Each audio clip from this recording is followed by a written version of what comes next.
que está mirándolo de otro modo.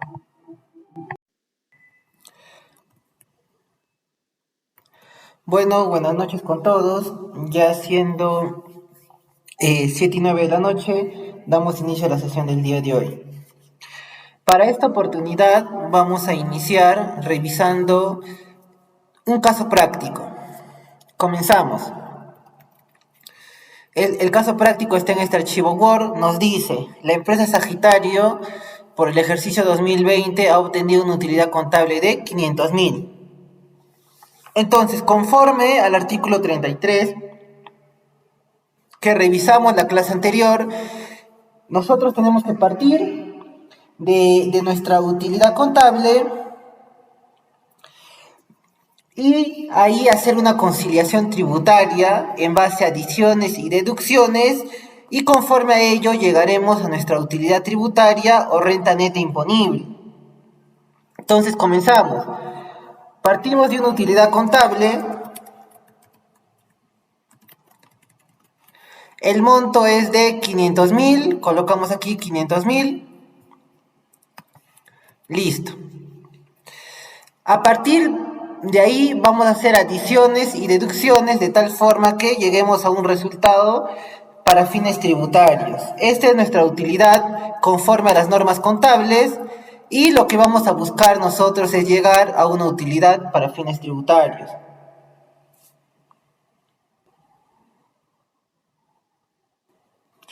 Comenzamos. ¿Ya? Primer punto, dice, ha provisionado como deuda incobrable por 25.000 una factura emitida a su empresa. ¿Qué más tenemos? Luego, el 10 de diciembre sufrió un robo, dice, de mercadería valorizada. Comenzamos primero con el punto A. ¿Ya? El punto A dice que se ha provisionado ya una deuda incobrable por 25.000. Entonces vamos a hablar de la provisión de cobranza dudosa.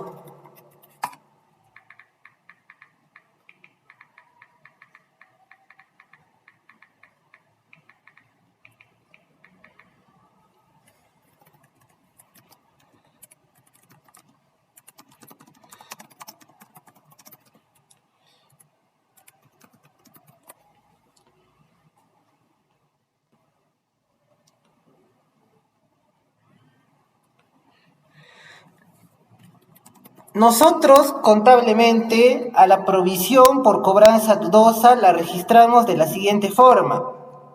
Contablemente, 68 contra 19. Esa es la forma como nosotros registramos una provisión por cobranza dudosa. ¿Qué criterio nosotros aplicamos para este registro contable? Nosotros nos vamos a la NIF 9 y el criterio que ahí nosotros vamos a encontrar es el de pérdidas esperadas. ¿En qué consiste este criterio de las pérdidas esperadas? Este criterio consiste en que la misma empresa debe estimar, ¿ya? La misma empresa debe estimar qué porcentaje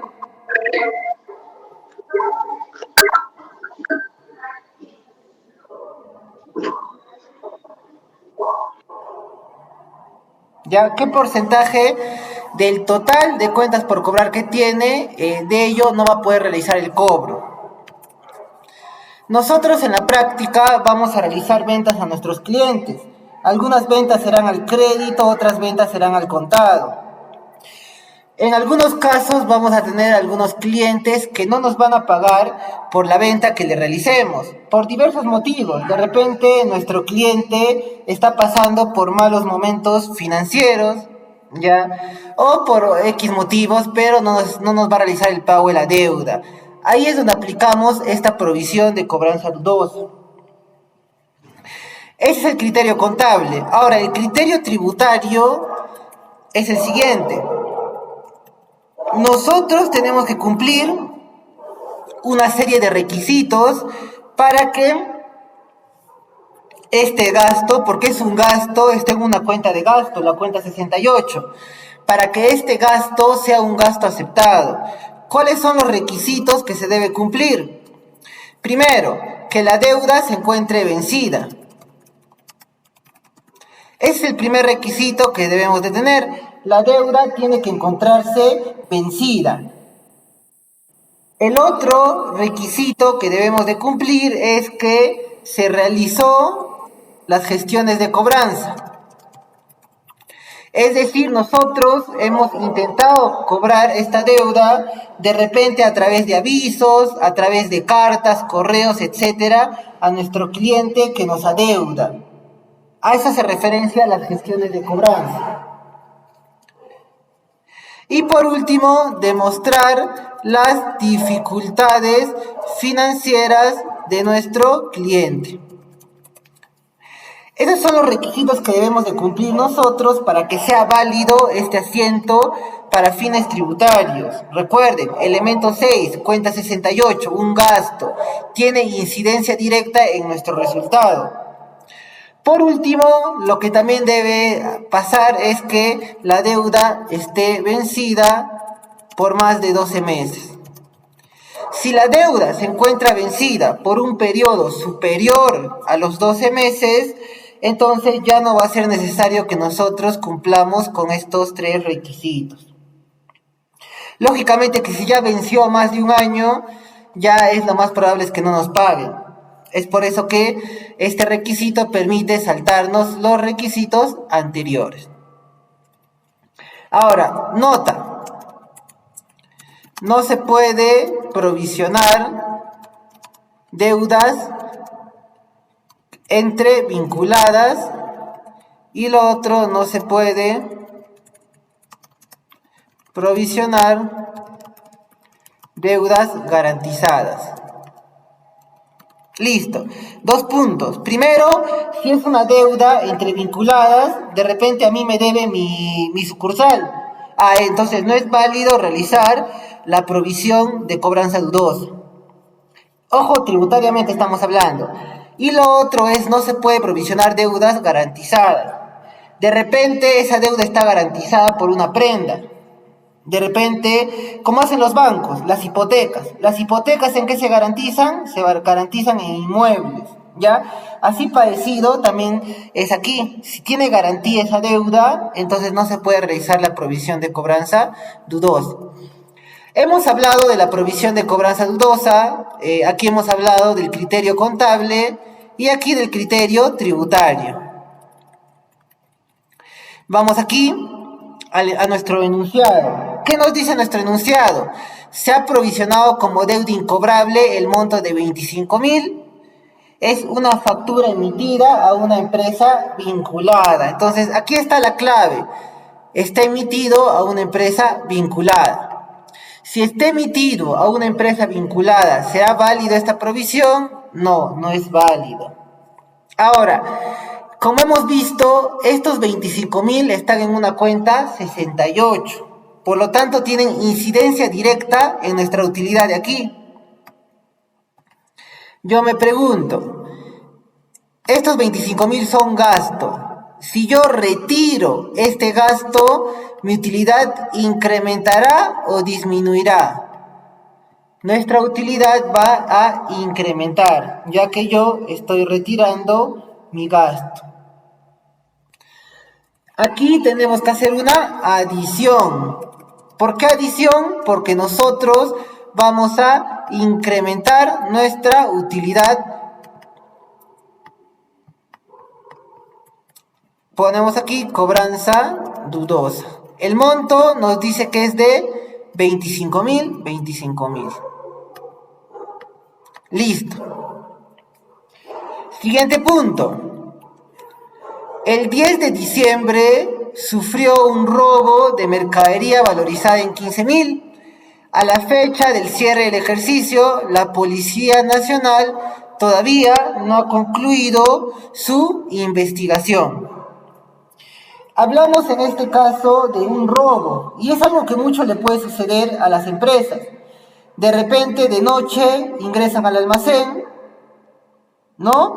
o de repente estamos trasladando unos productos y el producto que estaba trasladando es asaltado, ¿no? Sufre de robo. Entonces, ahí estaríamos dentro de una pérdida producto de un robo. Dice, bueno, sufrió, el robo es valorizado en 15.000. Cuando nosotros hablamos de este tipo de casos, se conoce en este caso como casos fortuitos.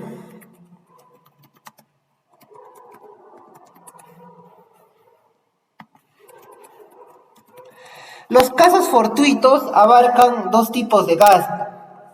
El gasto producto de robos y el gasto producto de pérdidas por, en este caso, por fenómenos naturales. Lo que vienen a ser lluvias, de repente incendio, terremoto, ¿no? Eso que puede generar daños a nuestros bienes, ellos son pérdidas también por casos fortuitos.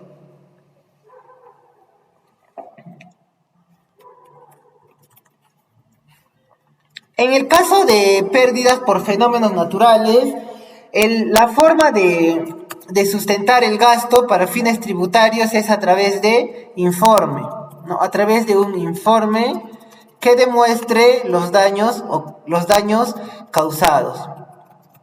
¿Ya? Nada más tenemos un informe y en ese informe hay que sustentar. De repente fue una lluvia torrencial, destruyó nuestro techo y destruyó bastantes activos que teníamos. Hay que hacer un informe y en ese informe hay que sustentar el monto del daño. Muy importante. Recuerden el criterio de fehaciencia del que hablamos la clase anterior. Hay que tener la mayor cantidad de documentación posible para con ello no tener problemas al momento de que la SUNAT en una posible fiscalización nos revise nuestros gastos. Aquí es más sencillo. Ahora hablamos del gasto producto de robos. Para este caso, lo primero que se tiene que hacer, hemos tenido un robo a la empresa. Primero se debe presentar la respectiva denuncia policial. Eso es lo primero. Y lo segundo es esperar que la denuncia concluya. Para que una denuncia concluya tiene que existir sentencia o quedar archivada. ¿Qué ocurre? De repente un trabajador está caminando por la calle y tiene un celular que le pertenece a la empresa. Es muy usual que las empresas entreguen celulares a los trabajadores. Entonces, está caminando por la calle y pasa a toda velocidad un ladrón y le roba el celular.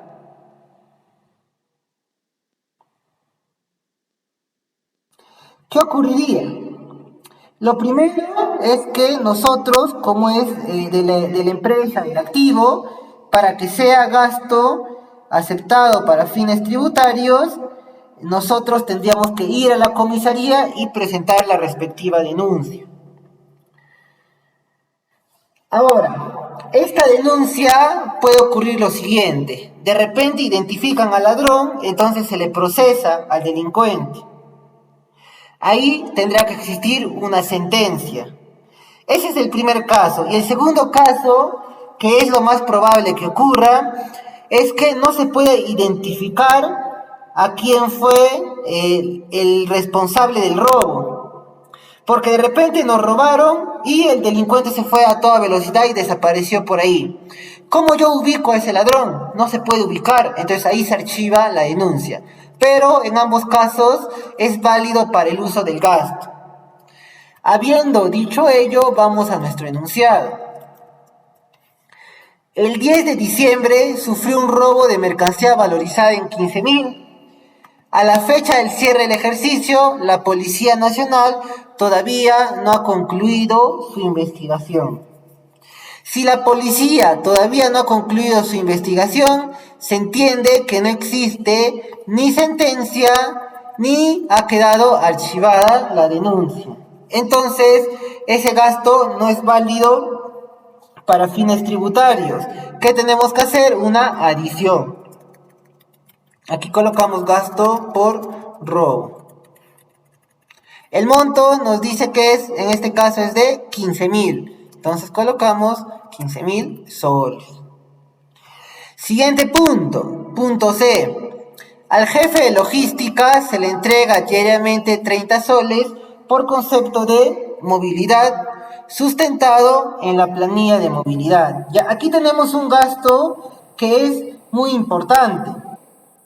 Hablamos de los gastos por movilidad.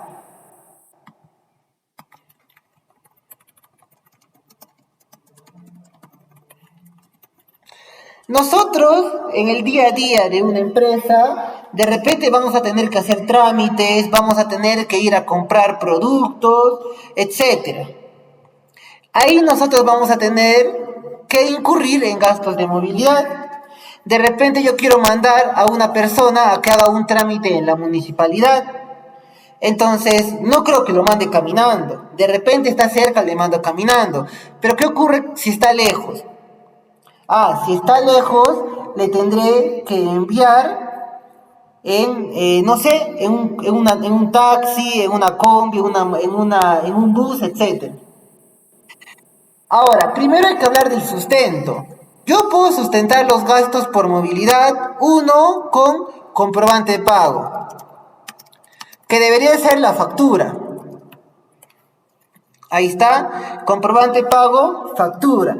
Ahora, yo podré en todos los casos obtener un comprobante de pago por este servicio. No, porque yo, por ejemplo, de repente tomo un taxi que no tiene para factura. Porque hay algunos taxis que sí, no tienen su RUC, emiten su factura, pero se podría decir que son una cantidad mínima, ¿ya? Pero supongamos que toma un taxi que no tiene RUC. Entonces ese taxi le hará el servicio de taxi, pero en este caso no le emitiré el comprobante de pago.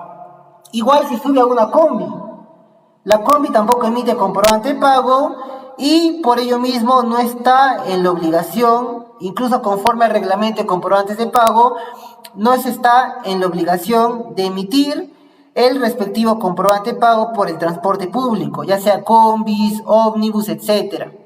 Ello también hay que tenerlo en cuenta. La otra forma de sustentar es con planilla de movilidad. Para esos casos donde yo no pueda conseguir comprobante de pago. Ya mencionamos que la planilla de movilidad permite sustentar gasto, pero gasto hasta cierto límite.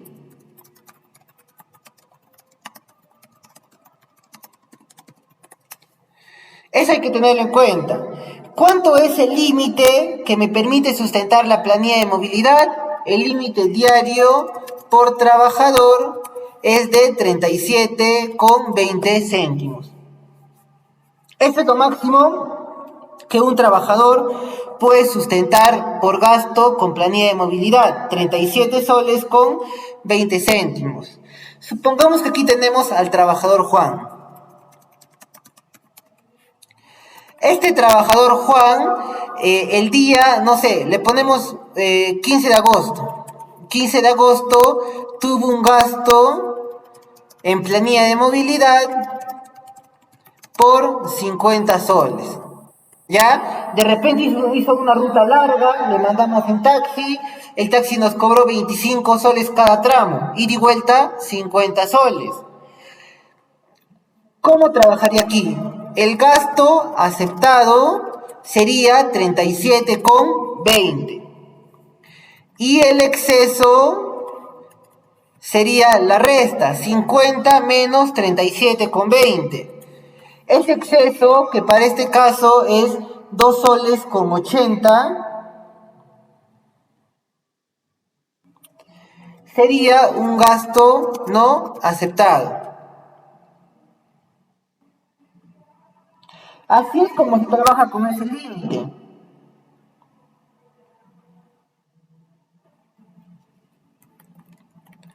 Ahí está para que lo tengamos en cuenta. Ahora sí, ya habiendo explicado con respecto a los gastos por movilidad, podemos ir a nuestro enunciado. ¿Qué me dice mi enunciado? Que al jefe se le entrega 30 soles. Ahora yo me pregunto, si al jefe se le entrega 50 soles, disculpen, 30 soles, y yo sé que el máximo es 37.20, ¿habrá alguna observación que hacer?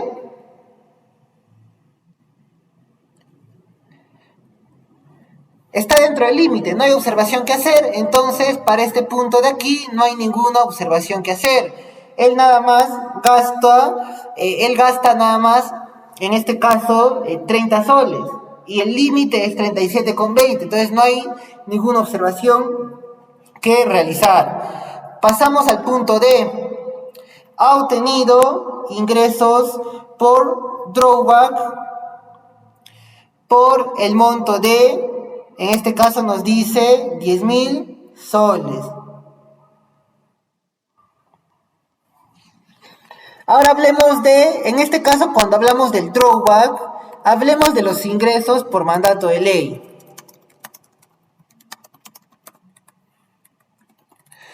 Aquí yo me haré la siguiente pregunta. ¿A qué yo me refiero cuando digo ingreso por mandato de ley?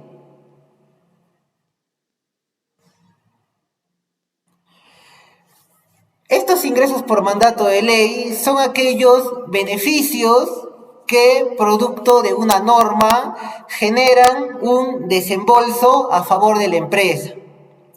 Por ejemplo, tenemos al drawback. ¿En qué consiste el drawback? El drawback es un beneficio que tienen las empresas exportadoras.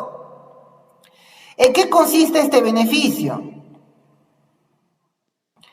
Consiste en que supongamos que nosotros somos una empresa que nos dedicamos a exportar conservas de anchoveta a Brasil. Supongamos que eso hacemos, exportamos ese producto a Brasil. En este caso, conservas de anchoveta. Pero yo, para realizar esa exportación de las conservas de anchoveta, tengo importaciones. De repente importo las latas. Ahí es donde aparece la figura del drawback. Como yo soy empresa exportadora, puedo solicitar la devolución de los aranceles que yo tenga que pagar para importar los insumos que voy a utilizar en mi exportación.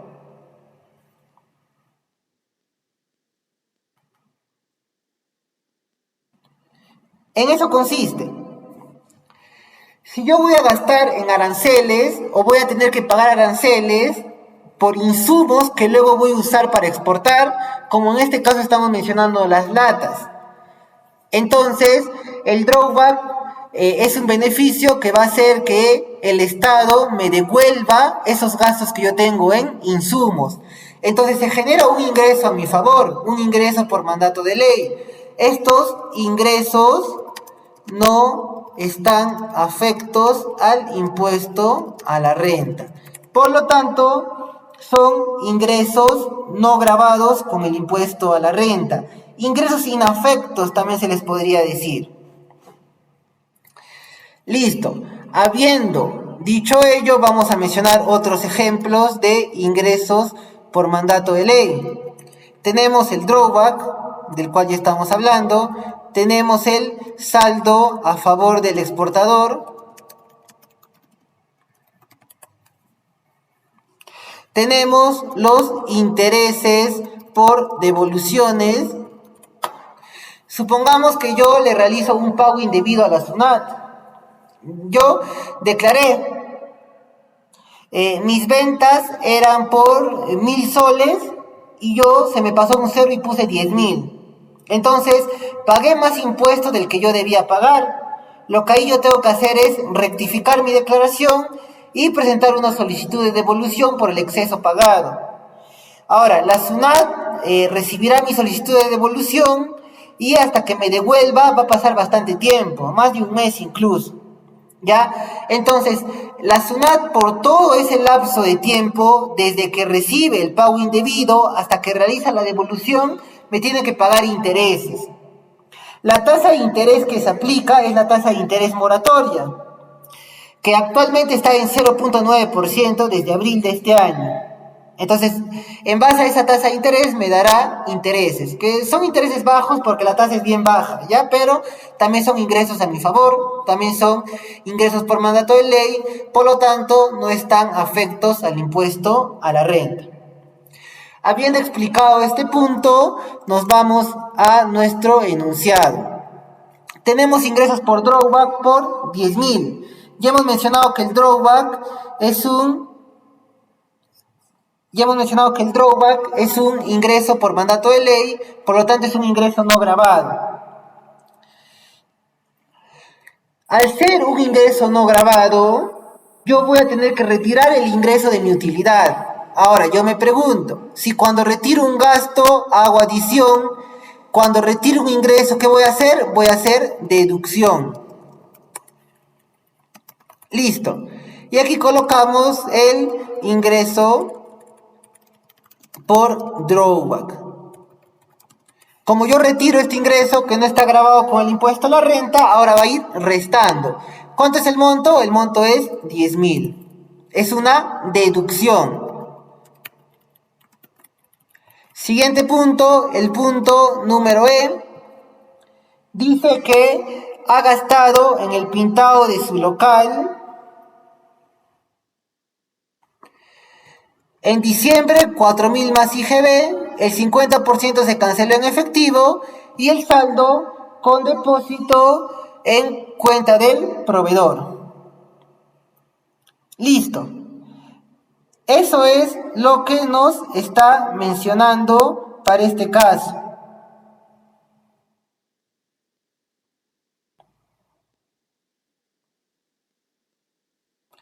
Como nos está mencionando ello, aquí lo que nosotros tenemos que analizar es lo siguiente. Tenemos que analizar la bancarización. Vamos aquí y ahora vamos a hablar de la bancarización.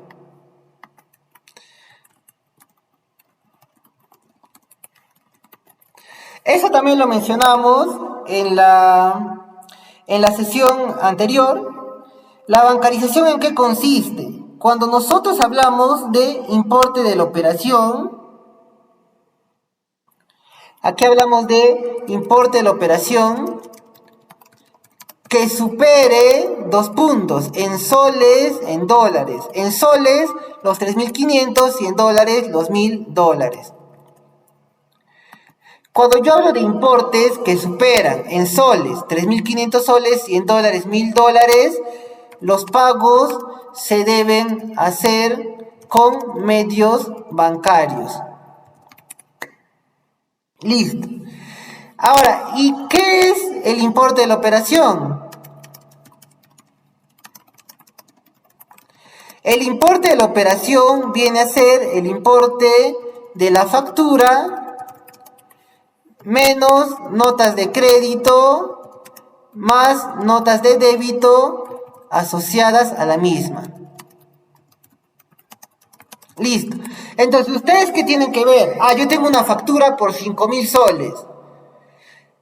Ese es su importe de la operación. Ahora, de repente a esa factura se le afecta una nota de crédito. Entonces hay que descontarle esa nota de crédito. De repente la factura es por 5.000, pero hay una nota de crédito por 3.000. Si yo le resto, el importe de la operación es 2.000. Entonces no llega al monto de la bancarización. Ahí hay que tener cuidado con ese punto. Y ahora, si es que el importe de la operación supera el monto que estamos mencionando, se debe de bancarizar los pagos. No importa que sea en 10 cuotas, no importa que sea en 20 cuotas, en 50 cuotas, todos los pagos se deben bancarizar. ¿Por qué? Porque el importe de la operación ha superado el monto requerido, ya sea 3.500 soles o $1.000. Nos vamos aquí. Tenemos, dice, gasto de pintado. La siguiente forma, base imponible, IGB y total. Nos dice aquí que la base imponible es de 4.000. Coloco aquí 4.000, el IGB el 18% y el total la suma de ambos, 4.720. ¿Qué nos dice? El 50%, es decir, la mitad, y aquí también colocamos la otra mitad, dice que esta mitad lo pagó en efectivo y la otra mitad con depósito en cuenta.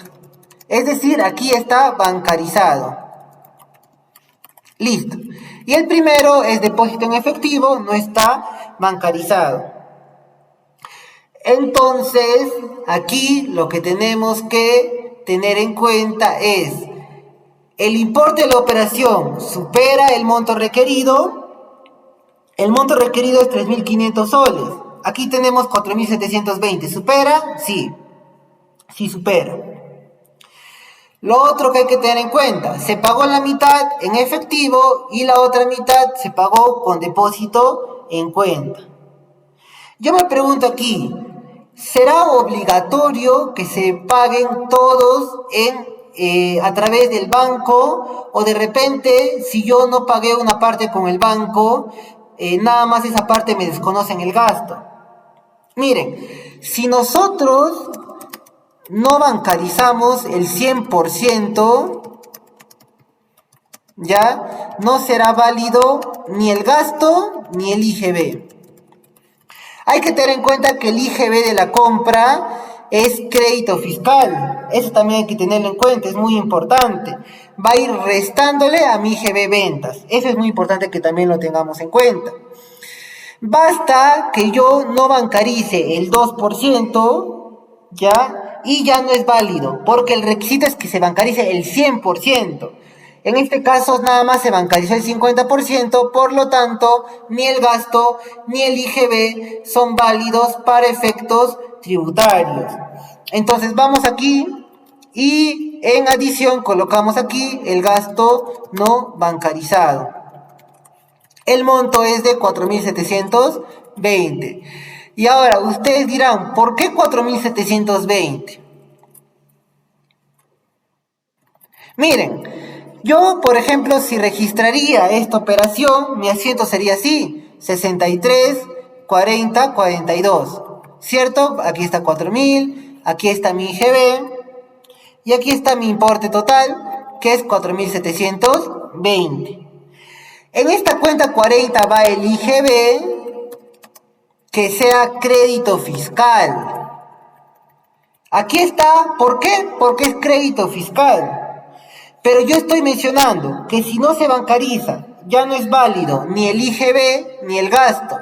Entonces, cuando el IGB ya no es crédito fiscal, se convierte en gasto. Ahí utilizamos la cuenta 64.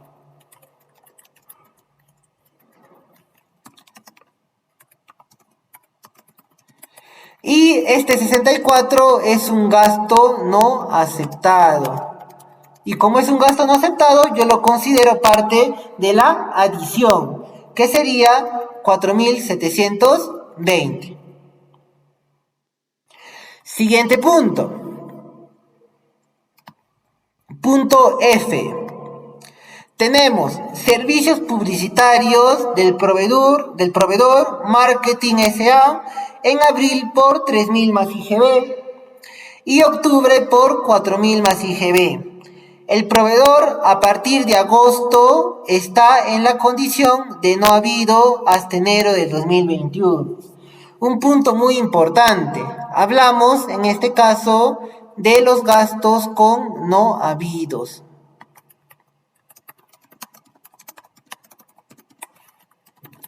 Aquí de frente, ¿no? Si mi proveedor está como no habido, sus facturas o demás comprobantes de pago no son válidos para sustentar ni gasto ni crédito fiscal. Eso para que lo tengamos en cuenta. ¿Listo?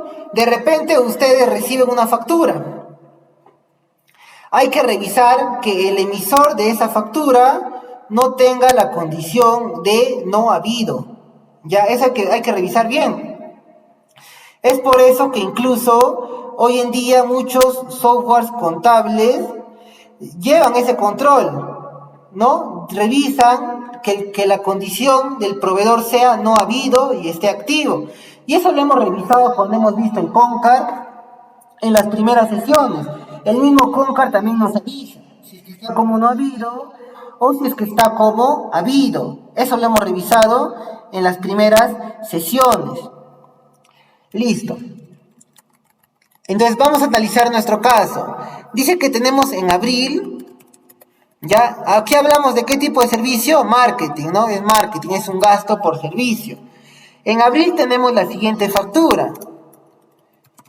La factura es por el monto de 3.000, el IGB 18% y el total 3.540. Listo.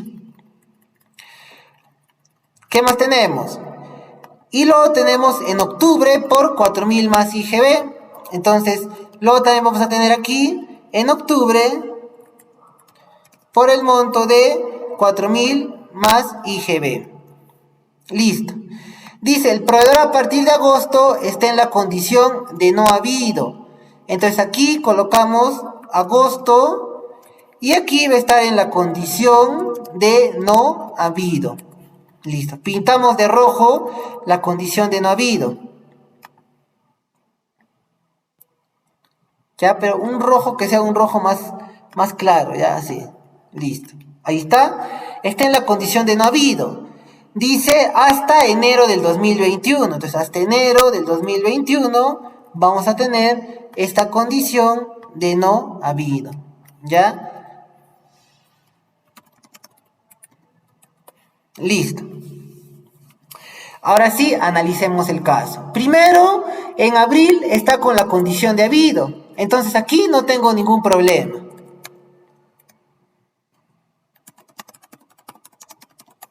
¿Por qué? Mi primera factura es de abril y en abril mi proveedor está como habido, porque mi proveedor recién cambió a no habido a partir de agosto. Entonces en abril no hay ningún problema. Octubre, aquí es donde tenemos que revisar. En octubre tenemos una factura por 4.000 más IGB y aquí el proveedor sí está en la condición de no habido. Entonces a esta factura va a afectar su condición.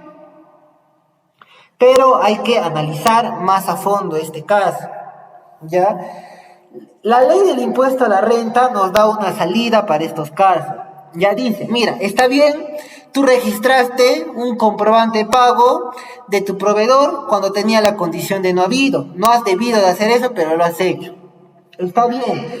Ahora, tú para que uses ese gasto, lo que tienes que hacer es informar a tu proveedor o ver la forma, pero tu proveedor antes de que acabe el año tiene que cambiar a habido.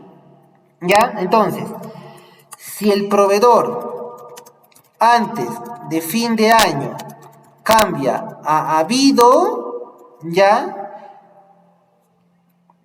La factura de octubre será aceptada como gasto y crédito fiscal. Listo. Y yo me pregunto, ¿nuestro proveedor regularizó su condición antes de que acabe el 2020? No, porque recién regularizó su condición en enero 2021. Entonces, este requisito no se cumplió. Listo. Por lo tanto, el gasto de octubre es no aceptado. Listo. Vamos aquí y colocamos gasto con no habido. El monto igual 4.720. Solo de octubre, de abril no nos afecta. ¿Ya? Solamente de octubre, eso téngalo en cuenta. Ya, el de abril, estos 3.000 no lo consideramos. Siguiente punto, punto G. Dice, servicio prestado por asesoría en inventarios.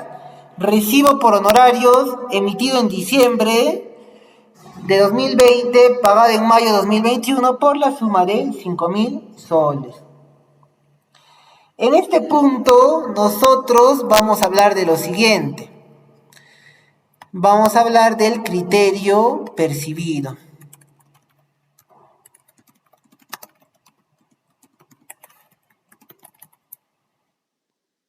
Listo. Nosotros hemos hablado que la regla general para uso de gastos es el devengado. Eso hemos mencionado, esa es la regla general. La excepción es el percibido. Miren, hay que recordar lo que mencionamos la clase anterior, las categorías del impuesto a la renta. Tenemos primera, segunda, tercera, cuarta y quinta categoría. ¿Ya? Bueno, rápidamente, aquí está el arrendamiento, aquí están las ganancias de capital, aquí están las rentas empresariales, aquí está el trabajo independiente, y aquí está el trabajo dependiente. Listo. Ahora, vamos a ponernos en el lugar del que recibe el gasto. Es decir, por ejemplo, yo soy empresa y recibo un recibo por honorarios. Entonces, el gasto que yo estoy recibiendo es una renta de cuarta categoría.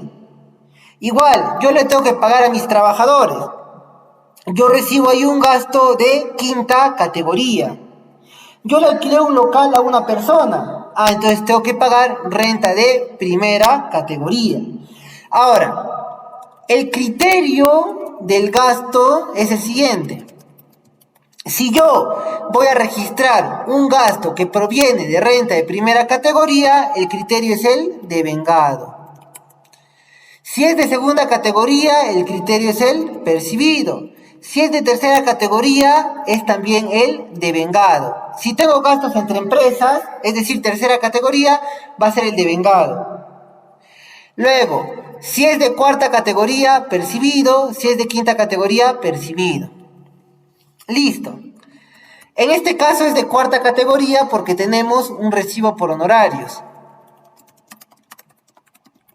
Ya sabemos que el recibo por honorarios califica dentro de la renta de cuarta categoría.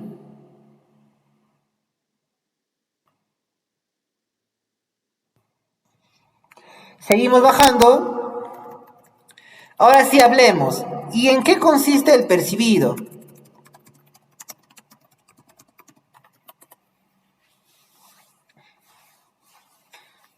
Para esto tenemos que tener las siguientes fechas.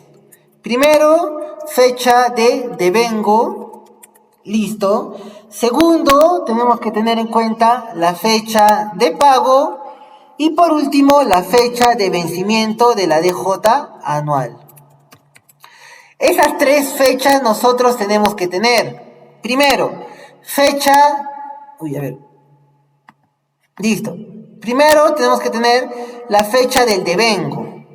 Vamos a nuestro caso. Dice, el devengo es en diciembre del 2020. Le colocamos 15 de diciembre del 2020. Listo. La fecha de pago me dice que es, mayo 2021. Le colocamos 15 de mayo del 2021. Fecha de vencimiento de la DJ anual. Ya, la fecha de vencimiento de la DJ anual. Primero, ¿qué es la DJ anual? A través de la DJ anual nosotros presentamos a la SUNAT nuestro resultado de todo el año. En la DJ anual es donde nosotros vamos a presentar la información necesaria para que se determine el impuesto a la renta anual. Ojo, anual. Listo. Vamos a colocarle como fecha de vencimiento de la DJ anual el 4 de abril del 2021. Ya, igual es aleatorio, porque la DJ anual vence entre marzo y abril. Listo. Ahora sí yo tengo que analizar lo siguiente. El percibido tiene la siguiente regla. Primero, si fecha de pago es anterior a fecha de vencimiento de la DJ anual, ¿ya? ¿Dónde va el gasto? El gasto va en el periodo que devenga. Listo. O sea, si yo pago antes de que venza la DJ anual, yo voy a utilizar el gasto en el periodo que devenga. Y lo otro es, si la fecha de pago es posterior a la fecha de vencimiento de la DJ anual, el gasto va en el periodo que yo pague. Listo, así es sencillo. Ahora sí, primero, fecha de pago, ¿es anterior o es posterior a la fecha de vencimiento de la DJ anual? La fecha de pago es 15 de mayo, la fecha de vencimiento es el 4 de abril. Yo me pregunto, ¿es anterior o posterior? Y la respuesta es posterior. Listo. Entonces, al ser posterior, ¿dónde iría el gasto? Estamos dentro de esta opción. El gasto va en el periodo que yo pague, por lo tanto, el gasto va en el 2021, no en el 2020.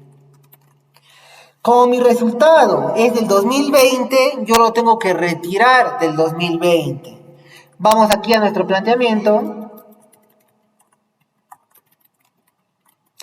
y colocamos gasto con recibo por honorarios. ¿Cuánto es el monto?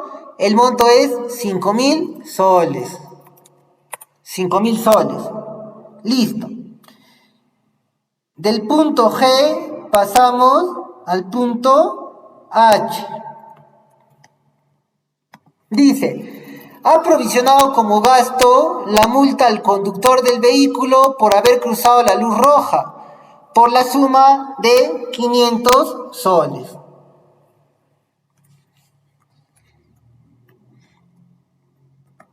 Aquí hablamos de los gastos por multas.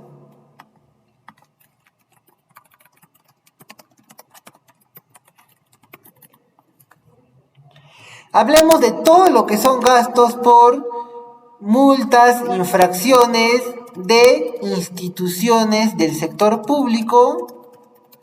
¿Qué ocurre? Son gastos no aceptados. Listo. Entonces, de arranque, todo lo que sean multas por instituciones del sector público, puede ser la SUNAT, puede ser el Ministerio de Trabajo, puede ser SUNAFIL, etc. Aquí colocamos por si acaso ejemplo.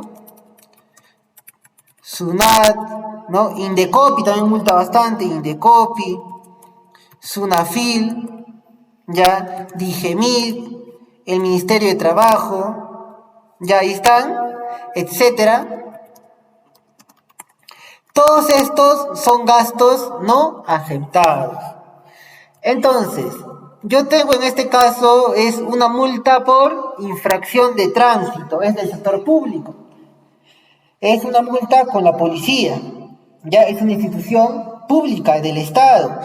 Entonces es un gasto no aceptado, por lo tanto yo tendré que adicionar. Colocamos aquí gasto por multa y el monto de aquí 500 soles. Listo. Pasamos al punto I, el último punto. Ha provisionado como gasto la suma de 20.000 por concepto de bonificación especial otorgado a 3 trabajadores de los 25 que laboran en la empresa.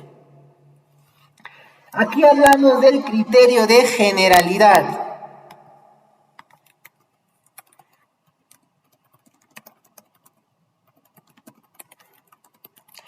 Cuando nosotros hablamos del criterio de generalidad, este aplica a los gastos de personal. ¿En qué consiste la regla? Ya, si yo incurro en un gasto de un trabajador, ese gasto debe aplicar para todos los trabajadores en su misma condición. Listo. Ojo que aquí hablamos de que sea su misma condición, ¿ya? Porque de repente, ¿qué ocurre? De repente la empresa dice, ¿no? Nosotros, cuando un trabajador cumple 5 años en la empresa, le otorgamos un bono de 2.000 soles. Entonces, trabajador Luchito cumplió esta fecha, hoy día cumplió 5 años, entonces le entregamos sus 2.000 soles. Ahí está. Luego, lo que nosotros debemos de tener en cuenta aquí, ¿cuál es la condición para entregar ese bono de 2.000 soles? La condición es que el trabajador haya cumplido los 5 años, condición que cumplió Luchito, ¿ya? Entonces, yo debo de entregarles no solo a Luchito, sino a los demás trabajadores que han cumplido también 5 años sus 2.000 soles. Esa es la condición. De repente la condición es, entregamos un bono a todos los gerentes. Ah, la condición es solo gerentes. Ahí está. Listo. Pero aquí, en este caso, ¿qué nos menciona? Hay una suma de 20.000 soles por bonificación que se entregó solamente a 3 trabajadores de los 25. Aquí no nos da una condición. Si no da ninguna condición, se entiende que no existe condición, por lo tanto se debía entregar a todos los trabajadores. Si no se entregó a todos los trabajadores, por ejemplo aquí se entregó a 3 de 25, ya no se cumplió con la generalidad. Por lo tanto, el gasto no es aceptado para fines tributarios. Listo. Entonces aquí adicionamos, colocamos aquí el gasto, el gasto de personal, le colocamos por si acaso, 3 de 25. ¿El monto cuánto es? El monto es 20.000 soles. Listo. Ya tenemos nuestra utilidad contable, queremos llegar a nuestra utilidad tributaria. O la renta neta imponible. A mi utilidad contable le sumo las adiciones y le resto la única deducción que tengo y me da 564.940. Entonces ahí está mi utilidad contable, 500.000, mi utilidad tributaria o renta neta imponible, 564.940. En la mayoría de los casos, por no decir en todos los casos, la utilidad tributaria es mayor que la contable. Ya esa es la regla general. ¿Habrán excepciones? Sí, posiblemente hayan excepciones, pero la regla general es esa.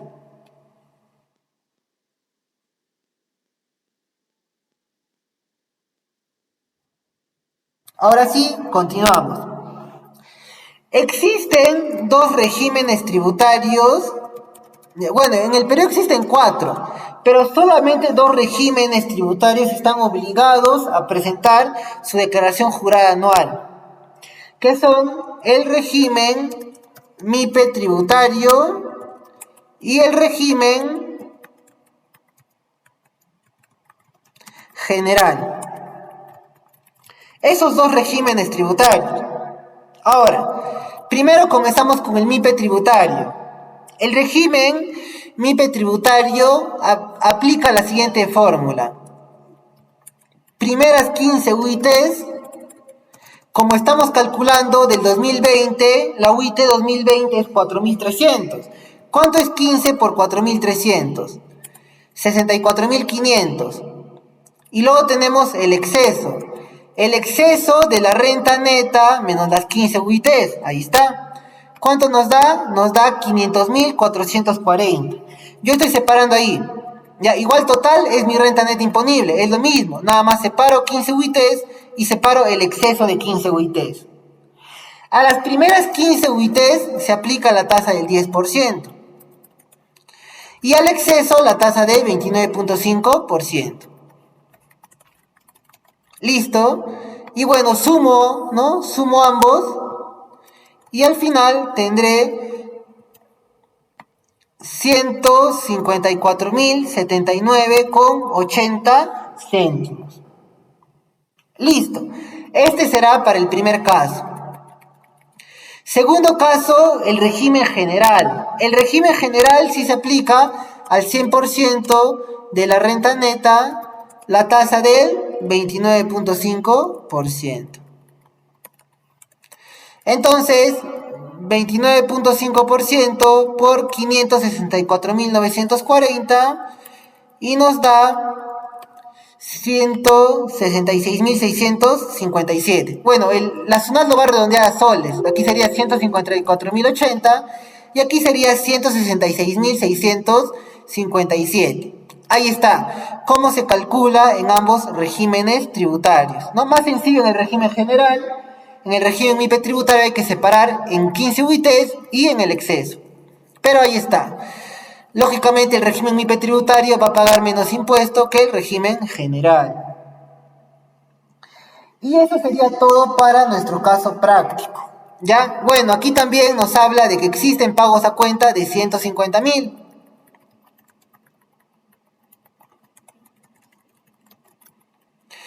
Los pagos a cuenta nosotros los realizamos todos los meses. Por ejemplo, el mismo día de hoy deberíamos estar presentando nuestras declaraciones porque el día de hoy están venciendo. Ya, entonces, ustedes todos los meses declaran impuesto a la renta y declaran IGB. Esos impuestos a la renta que pagan todos los meses se acumulan a fin de año y yo lo utilizo como un crédito contra mi impuesto a la renta anual. ¿Ya? Entonces, por ejemplo, yo al final, a pagar en el régimen MIPE y en el régimen general serían los siguientes montos. En el MIPE yo le restaré y tendré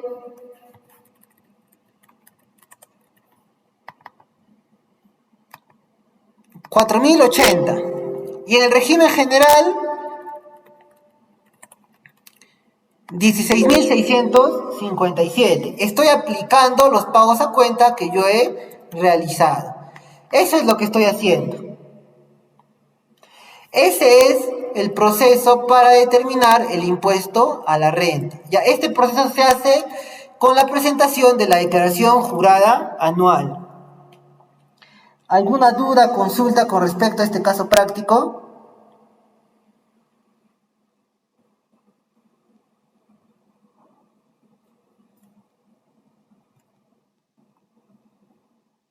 Continuamos.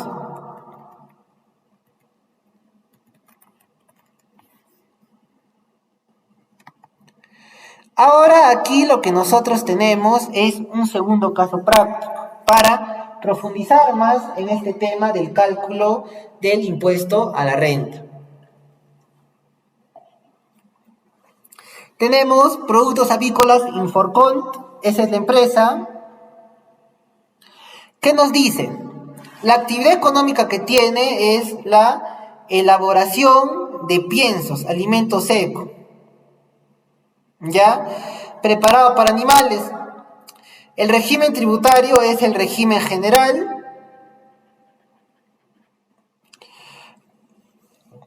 Dice, para efectos de la determinación del impuesto a la renta y nos da algunos puntos. ¿Qué puntos nos da? Dice, operación número 1. La empresa sufrió el robo de mercadería en uno de sus almacenes valorizada en libros por 43.600. La empresa aseguradora cubrió el 60% de la pérdida. Se realiza la denuncia policial, pero a la fecha del cierre del ejercicio aún no se concluye el procedimiento judicial. Listo. Tenemos que analizar punto por punto para evaluar si existe adición o si existe deducción de ser el caso. Eso es lo que tenemos que hacer. Ahora, aquí los puntos sí requieren de más análisis, ya más análisis que el caso anterior. Entonces comenzamos. Primero voy a guardar este Excel para subirlo al Drive.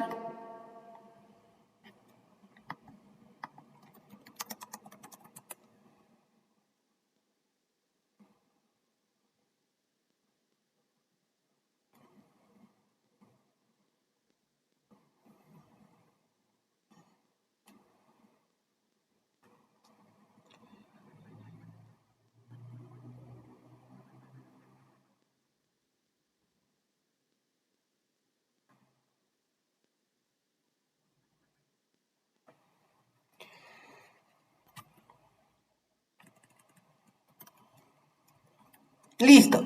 Para el caso 2 sí tenemos ya una estructura establecida y en base a esa estructura vamos a rellenar para realizar el cálculo de manera correcta.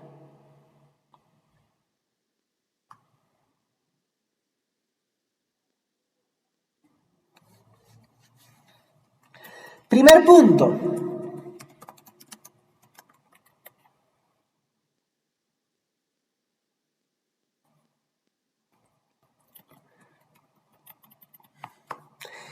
Dice, la empresa sufrió el robo de mercadería por monto de 43.600. ¿Qué analizamos? Un robo de mercadería. Ya hemos visto en el caso anterior cómo se trabaja con el robo de la mercadería. ¿El monto cuánto es? 43.600. Listo. ¿Qué más tenemos aquí? La empresa aseguradora cubrió el 60%. Entonces, seguro tiene de cuánto? Del 60%. Y sin seguro, el 40%. Listo. ¿Y esto cuánto es en monto? En monto, 26.160 y 17.440. Entonces, está asegurado 26.160 y sin seguro 17.440. Dice, se realizó la denuncia policial, pero a la fecha del cierre del ejercicio aún no se concluye con el procedimiento judicial, ¿ya? Hay denuncia, pero en trámite. Listo. Primero que debo de analizar, ¿la parte con seguro puede ser gasto aceptado? No, ¿ya?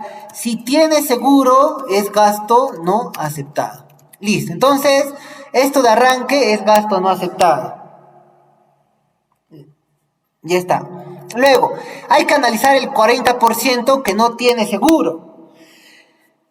Nos dice, hay denuncia, está bien, se tiene que presentar la denuncia, pero sigue en trámite. Este es un punto en contra, que la denuncia sigue en trámite.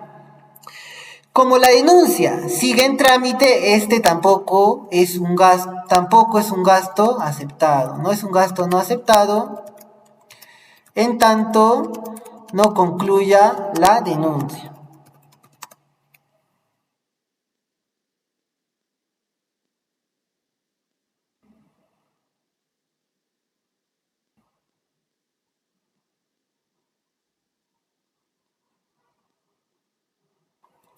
Listo. Ya, en tanto no concluya la denuncia, entonces este 40% va a ser un gasto no aceptado. ¿Ya? Entonces ahí está. Ahora, hay que analizar estos dos tipos de adiciones, ¿no? Hay dos tipos de adiciones. Hay que analizar ambos. ¿Ya? La primera de aquí es estos 26.160 no será gasto aceptado nunca. Por lo tanto, es una diferencia permanente. ¿Por qué permanente? Porque no va a ser gasto aceptado nunca, ni hoy ni nunca. Es un gasto no aceptado. A eso llamamos diferencia permanente. ¿Ya? Que en definitivo nunca va a ser gasto aceptado. Pero luego yo me voy a los 17.440. Este gasto no será aceptado nunca. Este gasto será aceptado cuando concluya la denuncia. Es decir, a futuro, este sí va a ser un gasto aceptado. Entonces, esta es una diferencia temporal. Ahí tenemos la diferencia entre lo permanente con lo temporal. Permanente, definitivo, ni hoy ni nunca es gasto. Temporal, a futuro, va a ser gasto. Ahí está. Listo. Pero para el ejercicio actual, ninguno de los dos es un gasto aceptado. Entonces, tenemos adiciones permanentes, tenemos pérdidas extraordinarias cubiertas por seguro. Esto está cubierto por seguro, va aquí, es una diferencia permanente. Ya hemos explicado por qué. Mientras que en temporales tenemos pérdidas extraordinarias sin procedimiento judicial. Esta sería la otra denuncia. Listo. Ahora, aquí hay otro punto que hay que analizar. Miren, esta parte de aquí que tiene seguro, ya, lógicamente, yo aseguro algo, es para que luego la empresa aseguradora me reponga, ¿cierto? ¿Ya? Entonces, este 60% de aquí, la aseguradora me tiene que devolver. Yo me pregunto aquí, la aseguradora, al momento de devolverme estos 26,000 productos de que se encontraban aseguradas, eso va a ser un ingreso. Y yo me pregunto, ¿y cómo realizo el registro de ese ingreso? Bueno, sería una cuenta 75, pero yo me pregunto, ¿ese ingreso estará grabado con el impuesto a la renta? Y la respuesta es que esto será un ingreso no grabado. Entonces aquí se genera una deducción permanente. Deducción permanente, para que lo tengamos en cuenta. Listo. Vamos aquí abajo a la parte de deducciones permanentes y tenemos el ingreso por seguro no grabado. Colocamos aquí el monto de 26,160. Listo. Ahí está. Ahora sí podemos continuar. Ya acabamos con el punto número 1. Ahora, el análisis de cada punto también lo encontramos en nuestro PPT. Ya en nuestro PPT lo encontramos el análisis de cada punto. Miren, aquí está. Pérdidas extraordinarias. Ya, aquí está. Incluso con la base legal, para que ustedes puedan darle una leída. Ahí está, ¿no? Nosotros vemos la parte práctica y aquí está la parte teórica, que también es muy importante que conozcamos. Siguiente punto. Punto 2. La empresa contrató por los meses de julio a diciembre a un proveedor que le brindó un servicio de movilidad y traslado para 12 de sus trabajadores administrativos por un monto mensual de 2.500 más IGB. Se detectó que dichos trabajadores tenían las mayores dificultades al momento de acudir al centro de labores, por la lejanía de su domicilio y el riesgo de contagio. Se sabe que las oficinas de la empresa se encuentran en una zona céntrica de la ciudad. ¿De qué estamos hablando aquí?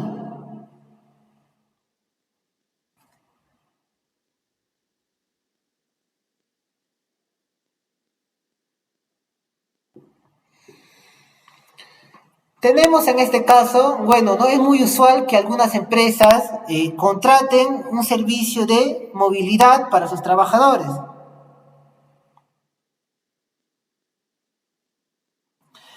Ahora, aquí lo que nos tenemos que hacer es la siguiente pregunta. ¿Ese gasto será un gasto aceptado para fines tributarios? Lo primero, hay que hablar de la causalidad. ¿En qué consiste la causalidad? Que el gasto tiene que ser necesario para la empresa. ¿Será necesario para la empresa incurrir en este gasto? En este caso estamos hablando de un gasto por movilidad de los trabajadores. ¿Ya? ¿Será necesario para la empresa incurrir en este gasto? Eso hay que analizarlo. ¿Qué más nos dice? Bueno, aquí nos habla de que viven lejos de la empresa, ¿está bien? Y existe el riesgo de contagio. Entonces, ahí está el sustento de la causalidad. Recuerden las reglas generales, hablamos de la causalidad.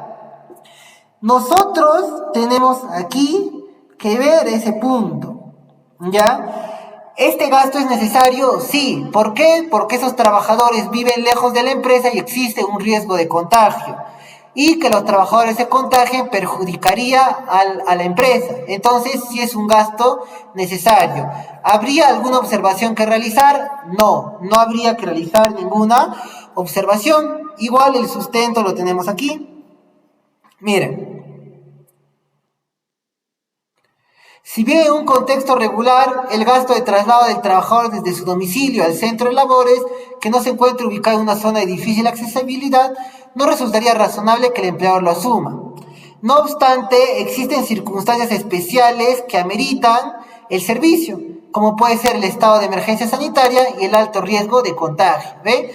Esa causalidad nosotros también tenemos que sustentar en una fiscalización tributaria. Ahí está, en este caso no hay ninguna observación que realizar, ya que el gasto es causal necesario para la empresa. Pasamos al punto número 3.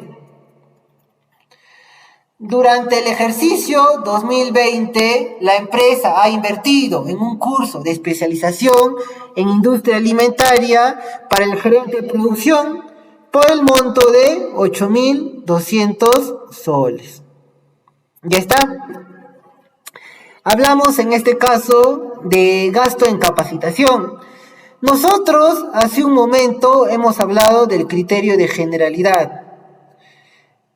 Y hemos mencionado también que el criterio de generalidad se aplica a los gastos de personal. Eso hemos mencionado. Ahora, ese criterio de generalidad también se aplicará para los gastos de personal. Esa es la pregunta que nosotros nos debemos de realizar. ¿Ya? Si el gasto de generalidad se aplica a los gastos de capacitación. Y yo voy a leer aquí el sustento, miren. Dice, la disposición complementaria final del decreto 1120 indica lo siguiente. El criterio de generalidad establecido en el artículo 37 no será aplicable para la deducción de los gastos de capacitación que respondan a una necesidad concreta del empleador de invertir en la capacitación de su personal. Por lo tanto, no se aplica la generalidad a la capacitación. Entonces, ¿alguna observación que hacer al punto 3? No. Yo puedo capacitar a los trabajadores y sin necesidad de cumplir el criterio de generalidad.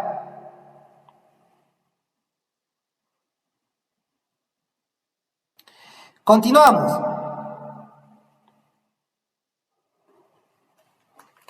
Punto número 4.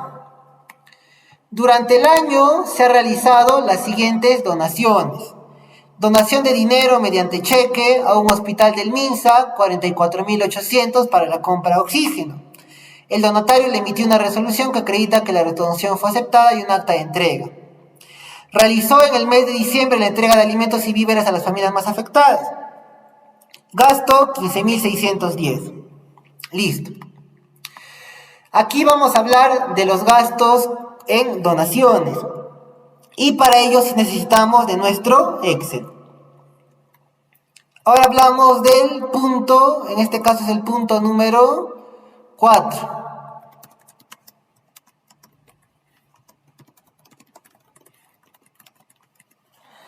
En las donaciones hay que tener en cuenta, son gastos aceptados, pero deben de cumplir ciertas condiciones. ¿Qué condiciones? Primero, lo máximo es el 1% de la renta neta. Eso es lo máximo. Disculpen, 10%, ¿no? 1% es también ya muy poco. 10% de la renta neta. Listo. Lo otro es que no se puede donar a cualquier empresa, a cualquier institución, ¿no? Empresa o institución. Eso hay que tenerlo en cuenta también. Listo. No se puede donar. Ya listo. ¿A quiénes puedo donar? Yo me pregunto aquí, ¿no? ¿A quiénes puedo donar? Nosotros podemos donar a entidades perceptoras de donaciones o podemos donar, en este caso, a entidades del sector público. Listo. Solamente podemos realizar donaciones que sean aceptadas como gasto a este tipo. O bien sean perceptoras de donaciones o sean del sector público. Ya, ahora, el registro de entidades perceptoras de donaciones lo lleva la SUNAT y básicamente son instituciones sin fines de lucro, como lo pueden ser ONGs, ya, para que lo tengamos en cuenta.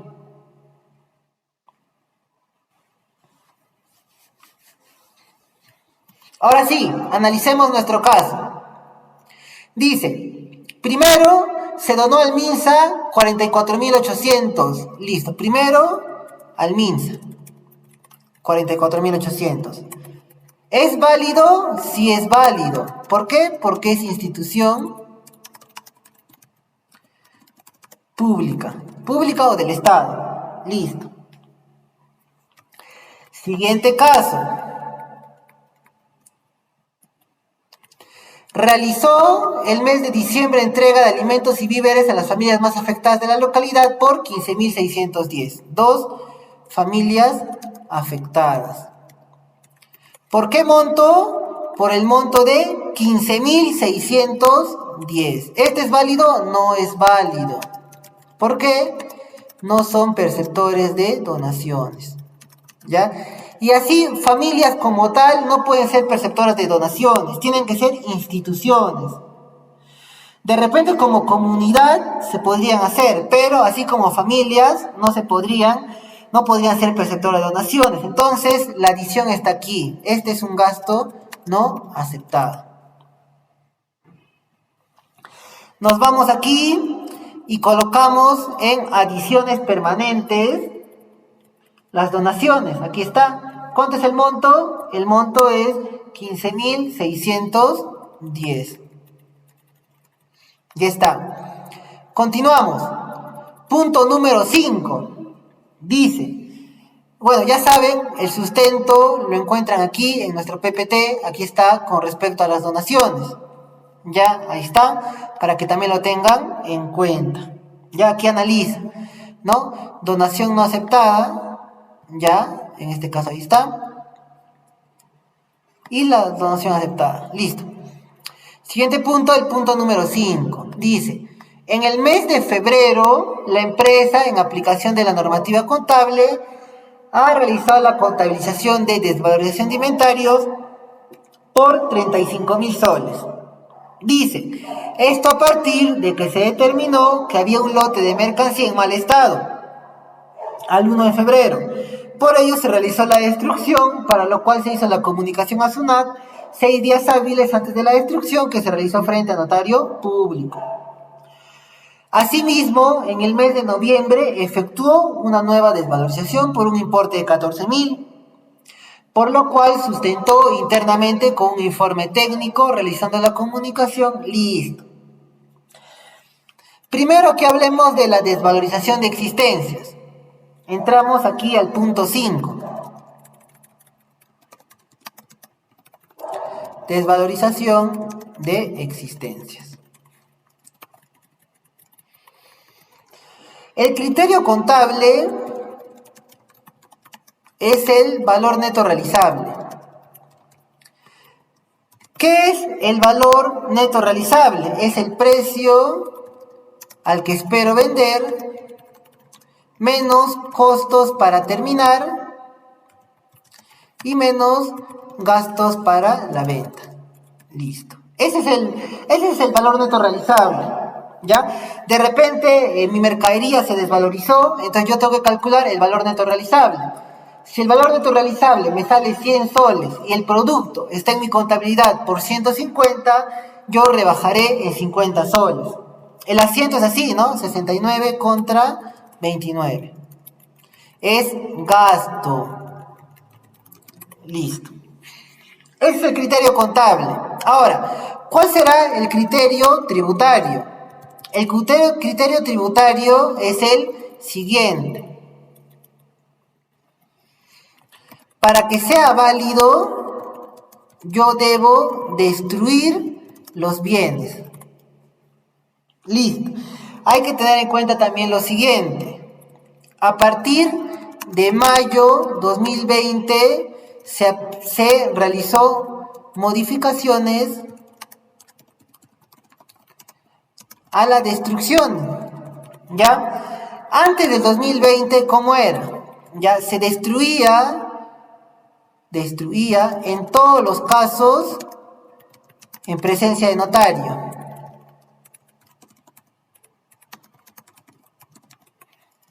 ¿Ya? Se comunicaba a la SUNAT con 6 días de anticipación. Listo. Eso es antes del 2020. ¿Y qué pasó después del 2020? Después del 2020, no, hasta 10 UITs al año no es necesario el notario. ¿Ya? Y se comunica a la SUNAT con 2 días de anticipación. Listo. Bueno, disculpe, colocamos aquí, antes de mayo 2020, y aquí colocamos después de mayo 2020. ¿Ya? Antes de mayo 2020 así se aplicaba, y después de mayo 2020 así se aplicaba. Ahora sí, vamos a analizar nuestro caso.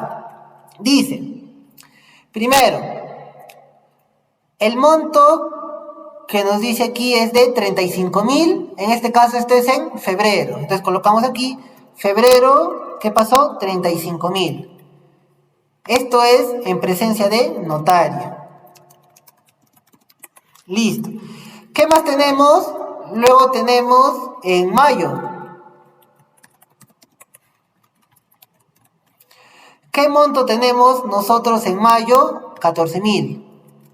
Y nos dice que estos 14,000 son sin la presencia del notario. Listo. Ahora sí hay que analizar lo que hemos mencionado. Primero, nosotros hemos mencionado que antes de mayo 2020 era obligatorio que en todos los casos sea en presencia de notario. Entonces, en este caso está bien porque es febrero, antes de la modificación. Por lo tanto, es obligatorio que se realice en presencia de un notario público. Continuamos. Luego, en mayo se hizo sin la presencia de notario. Hay que analizar este punto, porque recordar que nada más se permite hasta 10 UITs al año que no sea en presencia de notario. Si yo sumo estos dos, ¿cuánto me da? Me da 49,000. ¿Y cuánto es 10 UITs?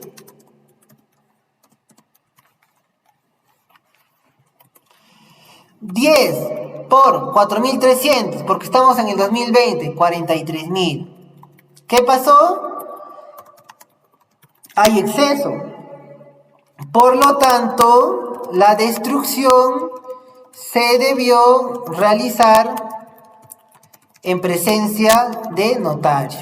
Listo. Ahí está. No se olviden, las 10 UITs no es 10 UITs por destrucción, es 10 UITs acumulados en el año. Eso no se olviden. En este caso, como sobrepasamos ese tope de 10 UITs, se debió destruir en presencia de notario. ¿Pero qué pasó? No se hizo en presencia de notario, por lo tanto, el gasto no es válido para fines tributarios. Colocamos aquí el desmedro, ¿no? Eso se considera desmedro, 49,000. No, disculpen, solo 14,000. Porque en el primero sí no aplicaría, en la observación estaría en el segundo. 14,000. Listo. Continuamos con el punto número 6. La empresa ha optado por asumir los gastos por contratar servicio de internet en casa para 2 de sus trabajadores administrativos que, siendo destacados para trabajo remoto, manifestaron no tener este servicio en casa. El costo anual fue de 3,500 soles y este es pagado directamente por el empleador. Aquí debemos de hacernos la siguiente pregunta.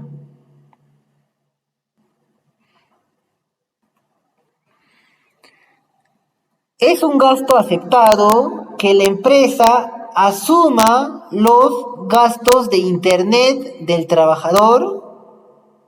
Aquí lo primero que hay que tener en cuenta es lo siguiente. Hay que hablar de la causalidad.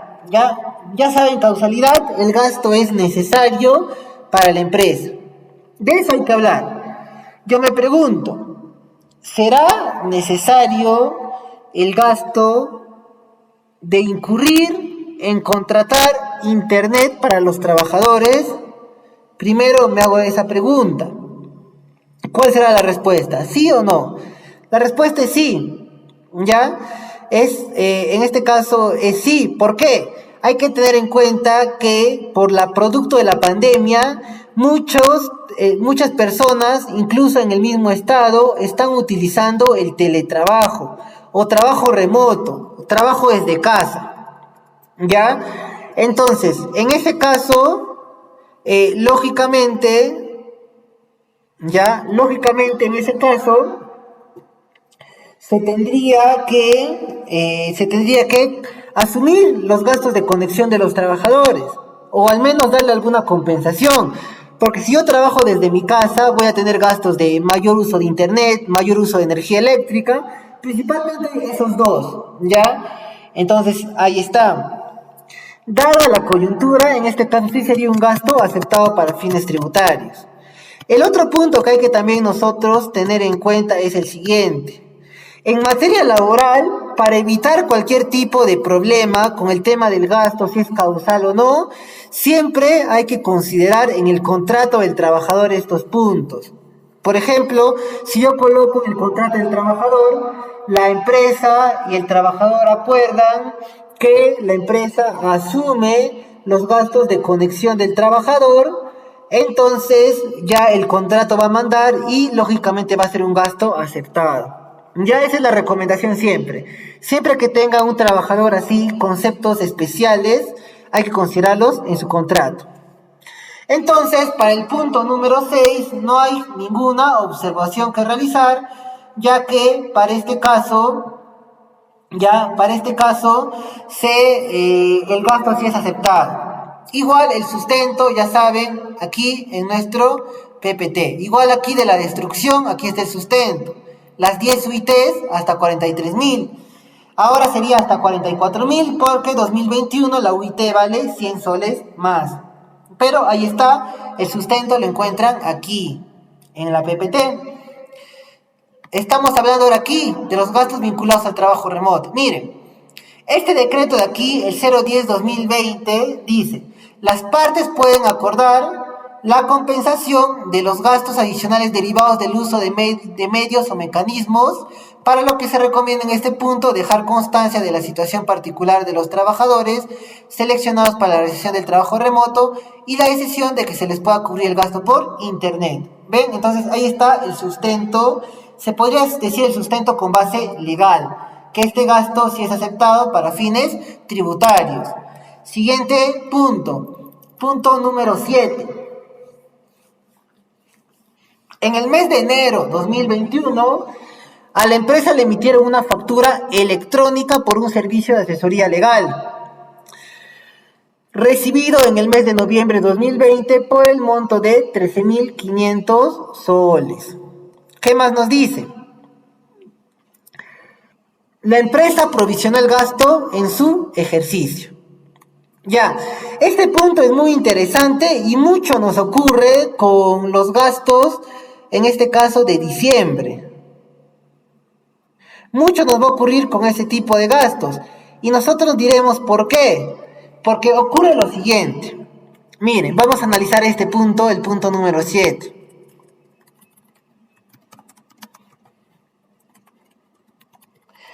Imaginen que ocurre lo siguiente.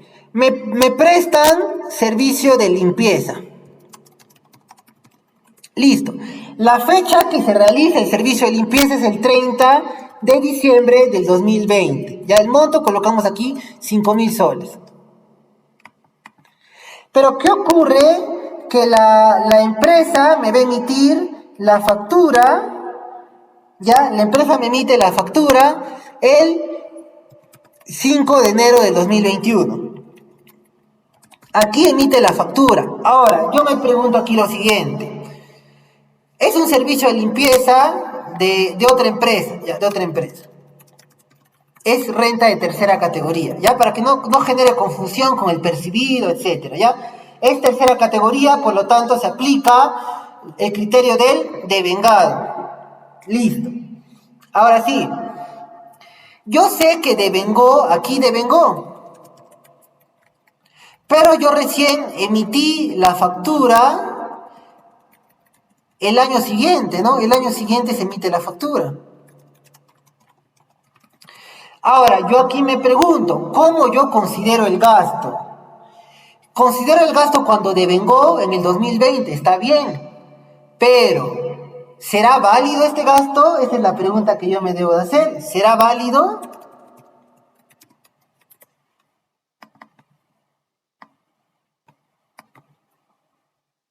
Y la respuesta es sí, ¿ya? En este caso, ¿qué se tiene que hacer? El gasto va al periodo que devengue.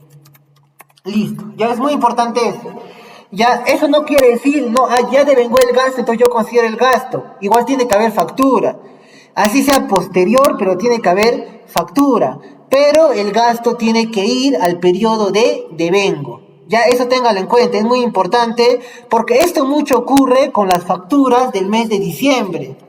¿No? Yo ya quiero cerrar mi contabilidad y me siguen trayendo facturas del año pasado. Entonces ahí hay que tener mucho cuidado. O de repente, ¿no? Me facturan en enero, pero es un servicio que se prestó en diciembre. El gasto tiene que ir en diciembre, no en enero. Tengan cuidado, porque en una fiscalización eso les pueden observar. Ya la fiscalización también les va a pedir en algunos casos que ustedes sustenten el devengo del gasto. Entonces ahí hay que tener mucho cuidado. Entonces en este caso nos dice que la empresa, ¿ya? La empresa consideró el gasto en el 2020.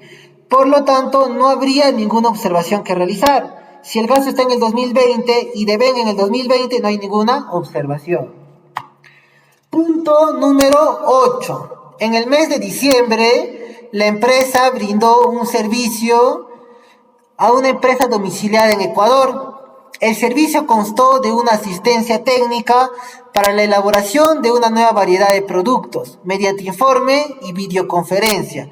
Se contabilizó por dicho servicio $7,500 a un tipo de cambio de 3,51. ¿No? Con el tipo de cambio estaba a ese nivel. Listo. Entonces aquí hablamos, en este caso, de...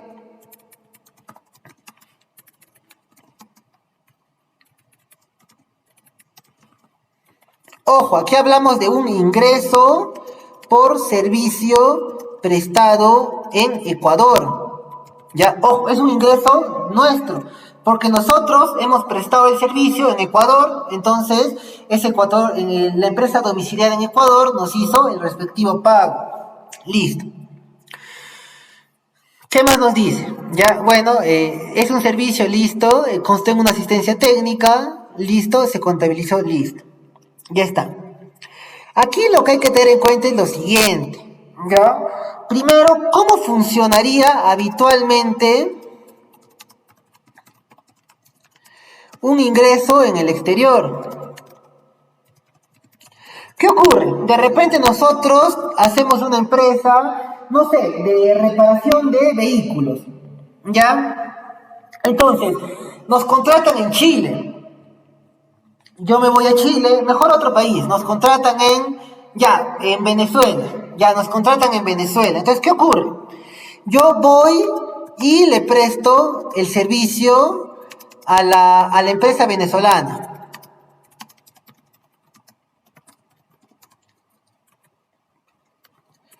Yo le emito, ¿no?, un invoice, ¿ya? Porque el invoice es la factura que se utiliza en el comercio exterior. Entonces aquí tengo yo mi invoice, ¿no? Invoice, y le coloco, no sé, número 900, ya está mi invoice, ¿ya? Supongamos que el monto es $1,000, ¿ya? Monto $1,000.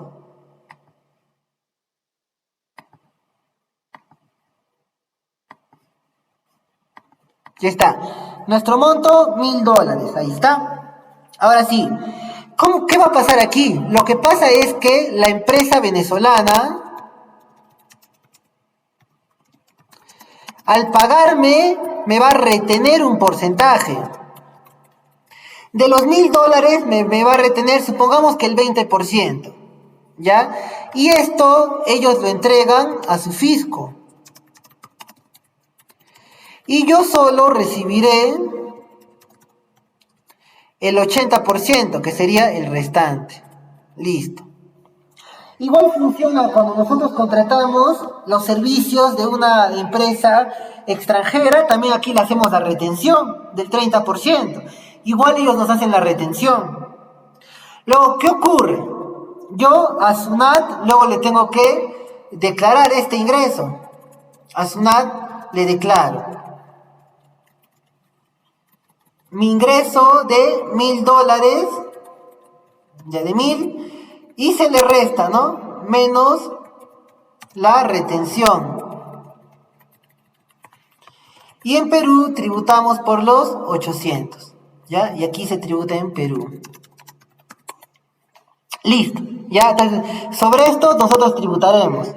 Así es como funciona, en este caso, cuando hablamos de un ingreso que se obtiene en el exterior, ¿ya? Me van a retener en ese país y yo tengo que declarar mis ingresos en el Perú, pero restándole esa retención que me han hecho. Pero igual se tiene que pagar el impuesto en el Perú, ya que nuestra ley del impuesto a la renta ha establecido que para los domiciliados, es decir, empresas peruanas, se graban sus ingresos de fuente mundial. Es decir, mis ingresos que tenga en el Perú y mis ingresos que tenga en el extranjero. Habiendo dicho ello, ¿qué más tendríamos que mencionar? Tenemos que mencionar también lo siguiente. Por ello es que existen CDIs. ¿Ya? El CDI lo que busca es que se grabe en un solo país.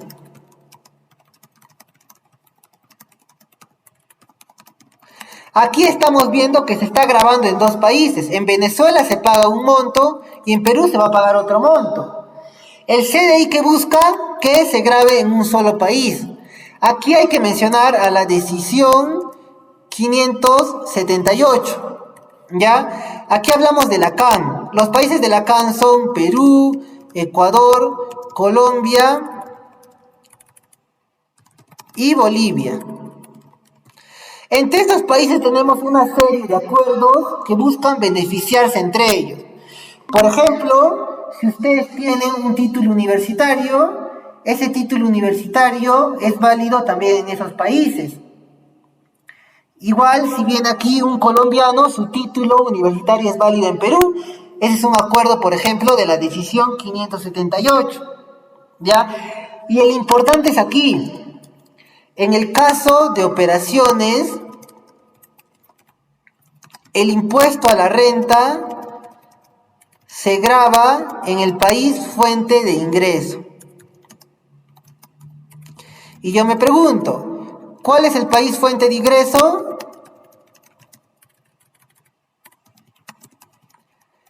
El país fuente de ingreso es donde se ubica la empresa que pagará por el servicio. Listo. Entonces, se va a pagar el impuesto únicamente en el país donde se ubique la empresa que va a pagar por el servicio. Entonces, aquí dice, la empresa que contrate el servicio, la empresa que va a pagar por el servicio, ¿de qué país es? De Ecuador. Entonces, en qué país se va a pagar por el servicio? En Ecuador. Ahí está.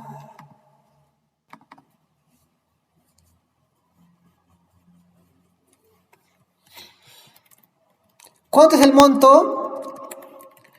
El tipo de cambio 3.51 y el monto es 7.500. Multiplico ambos y me da 26.325. ¿Ya? Esto paga impuesto ¿dónde? En Ecuador. Y en Perú es ingreso no grabado. Listo. ¿Ya? Porque si pagas solamente en Ecuador, entonces aquí en Perú será ingreso no grabado. Si es un ingreso no grabado, ¿qué tenemos? Tenemos una deducción. Nos vamos aquí, deducciones permanentes, ingresos en Ecuador. Restamos el monto que estamos determinando aquí.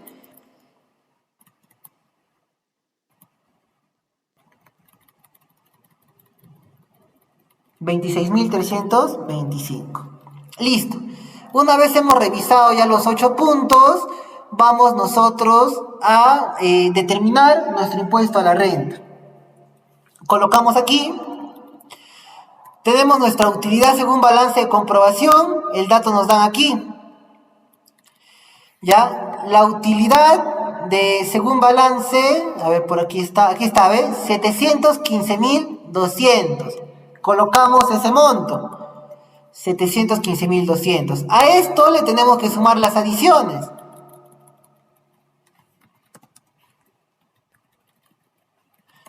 Permanentes, 55.770. Temporales, 17.440. Y luego las deducciones, que son 52.485. Entonces, a mi utilidad de mi balance de comprobación le sumo las adiciones y le resto las deducciones. ¿Cuánto me da? 735.925. Esta utilidad es mi base imponible para las participaciones.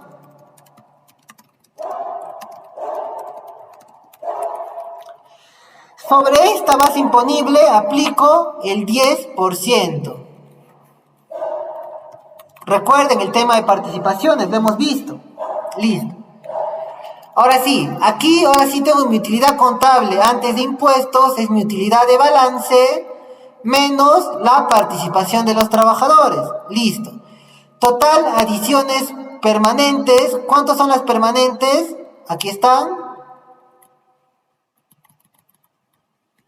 17.440. Y mis temporales, que en este caso son de 55.770. Listo. Ahí están mis adiciones, tanto permanentes como temporales. Y luego las deducciones. Mi total de deducciones son 52.485. Listo. Ahora sí, a mi utilidad antes de impuestos le sumo las adiciones y le resto las deducciones. ¿Qué voy a tener? Voy a tener mi renta neta imponible, o también, como se le dice, es la base imponible para el impuesto a la renta. ¿Cuánto me da? Me estaría dando 662.333. Sobre esto aplico el 29.5% y me da un impuesto a la renta de 195.388.